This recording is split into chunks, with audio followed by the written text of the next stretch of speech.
85।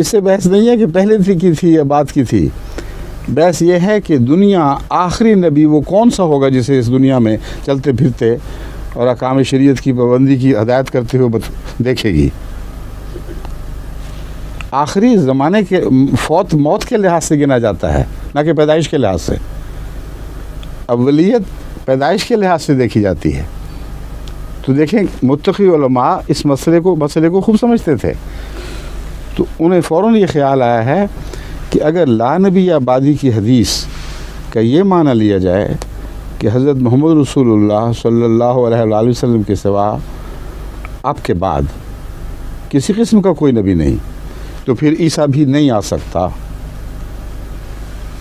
تو حضرت عائشہ صدیقہ کا مطلب یہ ہے، یہ نہ کہو ورنہ پھر عیسیٰ بھی نہیں آئے گا، یہ بیان فرما رہے ہیں۔ لیکن کہتے ہیں صرف یہ مطلب نہیں، وَهَذَا أَيْضًا لا ينافی حدیث لا نبی آبادی، علاوہ ازیں حدیث لا نبی آبادی کے مخالف ہے ہی نہیں۔ یہ قول بے وقوفی ہوگی اگر اسے اس کے مقابل پر رکھو گے۔ کیوں؟ لِأَنَّهُ أَرَادَ لا نبی ينسخ شرعہ، اس لیے کہ حضرت اقدس محمد رسول اللہ صلی اللہ علیہ وآلہ وسلم کا ارادہ اس مضمون سے، اس سے یہ بیان کرنا تھا کہ کوئی ایسا نبی نہیں آ سکتا جو آپ کی شریعت کو منسوخ کر دے۔ بتائیے جی اب کس بات پر اجماع ہے جو بڑھتے چلا جا رہا ہے؟